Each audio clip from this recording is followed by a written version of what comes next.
es la comunicación celular?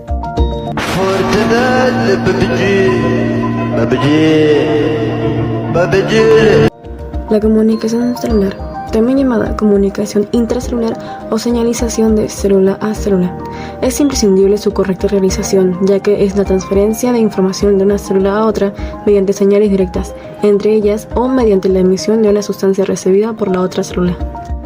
En conjunto, un proceso de comunicación celular comprende 4 fases: emisión de señal, unión de señal al receptor, transducción intracelular y respuesta de la célula diana.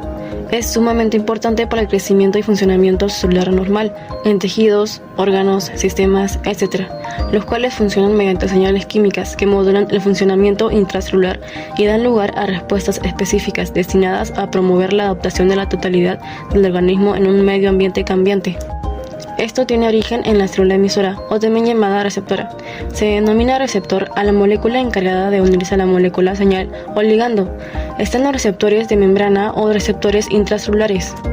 Algunos receptores activan la llamada proteína G, que tiene la propiedad de transmitir el mensaje al eslabón siguiente. Después de esto, son liberadas al espacio extracelular. Estas señales pueden ser proteínas o moléculas, y en este proceso es fundamental la participación de partes de la célula, tal como la membrana plasmática. Tiene varios tipos que se clasifican en función de la distancia que existe entre la molécula señal o ligando y el lugar donde se encuentra la célula receptora. Algunos de estos son la comunicación celular, endocrina, pancrina, autocrina, nerviosa y la yuxtacrina. En esta ocasión vamos a delimitar en 3 tipos de estos, los cuales son la endocrina, la yuxtacrina y la paracrina. Etapas de la comunicación celular. Esta empieza desde el síntesis celular del mensajero químico, o sea, aquellas células que van a producir el mensaje. Luego va a ser secretada, sacada de la célula emisora, o sea que aquella que produce este mensaje. Luego es llevado el mensaje hasta la célula blanco, en la detección y recepción de este mensajero ligando o señal a través del receptor celular. Luego viene la transmisión intracelular de la señal, que es la respuesta o lo que persigue esa señal dentro de la célula. Por último, la eliminación de esta señal o interrupción del proceso, y entonces la señal quedará inactiva. Como ya mencionado, existen diferentes tipos de comunicación celular, como por ejemplo la comunicación endocrina por neurotransmisión, neuroendocrina, comunicación paracrina, comunicación yuxtacrina y comunicación autocrina, aunque en esta ocasión abordaremos 3 tipos de comunicación. La comunicación endocrina se encuentra por todo el cuerpo y es muy extensa. Implica la liberación de una molécula señal, la cual es una hormona, desde la glándula productora transportándola hasta el órgano diana, otra glándula, que es cualquier órgano cuando reacciona ante cualquier estímulo. Estas dos, al estar muy lejos una de otra, necesitan viajar a través del torrente sanguíneo para poder llegar, aunque sea de forma lenta y prolongada, a comparación de otros sistemas, ya que en este caso no utiliza sinapsis, sino estas hormonas. Pero, ¿cómo son capaces de encontrar sus respectivos órganos diana? ¿Cómo actúan en ellos? Cada hormona es capaz de interaccionar con un receptor específico, que normalmente no reconoce otras hormonas. Esos receptores se encuentran situados exclusivamente en cada órgano diana. De este modo se asegura que, aunque una hormona sea accesible a todos los órganos, porque todos están irrigados por la sangre, solo se puede unir al órgano u órganos diana, puesto que los demás carecen de sus respectivos receptores. Las principales glándulas del sistema endocrino son hipófisis o pituitaria, pineal, tiroides, paratiroides, suprarrenal, páncreas y las gónadas, las cuales necesitan un mecanismo para mantener la producción de hormonas limitado, siendo controladas por el hipotálamo. Funciones reguladas por el sistema endocrino. Efectos sobre el metabolismo. A través de las hormonas se regula la concentración de moléculas en el organismo. Crecimiento y desarrollo. El desarrollo del feto y del niño es influido fundamentalmente por las hormonas sexuales. Reproducción. Formación de gametos, fecundación, embarazo, parto y lactancia. Respuesta a situaciones adversas.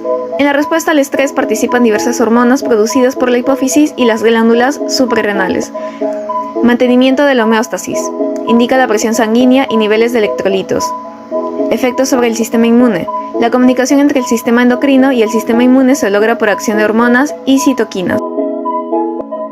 El mejor ejemplo de este tipo de comunicación es el que llevan a cabo las hormonas, como el estradiol, que es una hormona producida en el ovario y que actúa en el endometrio.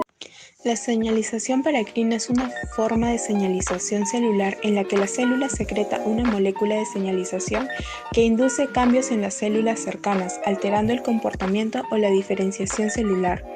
Las moléculas conocidas como factores paracrinos se difunden sobre distancias relativamente cortas y ejercen su acción sobre células vecinas, a diferencia de los factores endocrinos que viajan distancias considerables por el sistema circulatorio.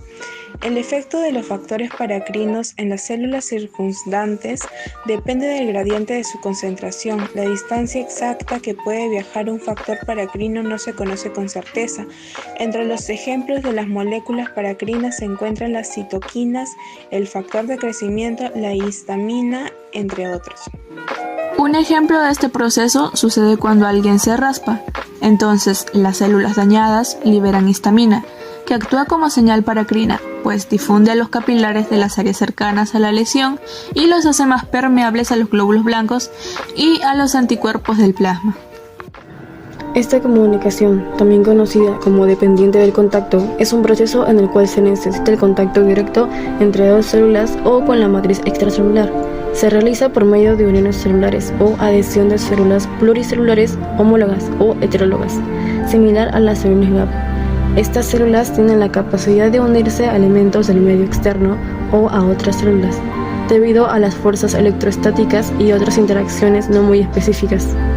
Además de ser una unión firme, la adhesión a células homólogas es fundamental para controlar el crecimiento celular, la formación de tejidos y en la respuesta inmune durante la presentación de antígeno, mientras que en células heterólogas es muy importante para el reconocimiento que realiza el sistema inmune. En tejidos animales se logra por uniones en hendidura, también se le conoce como comunicantes o perforadas, las que por medio de canales facilitan la comunicación entre células contiguas. Así, las moléculas pasan del citoplasma de la célula emisora al citoplasma de la célula receptora, a través de canales que se originan entre ambas células y permiten una señalización compartida. Un ejemplo de esta comunicación es la actividad de algunas proteínas de adhesión celular o ESM, como la laminina, que no solo permite que una célula se mueva sobre ellas, sino que actúan como señales para promover una mayor movilidad. Un ejemplo de esta comunicación son las células epiteliales del intestino delgado, que están unidas entre sí mediante uniones oclusivas, que permiten una comunicación yuxtacrina directa entre ellas. A través de estas uniones, las células pueden coordinar su actividad y asegurar una absorción eficiente de los nutrientes digeridos en el intestino.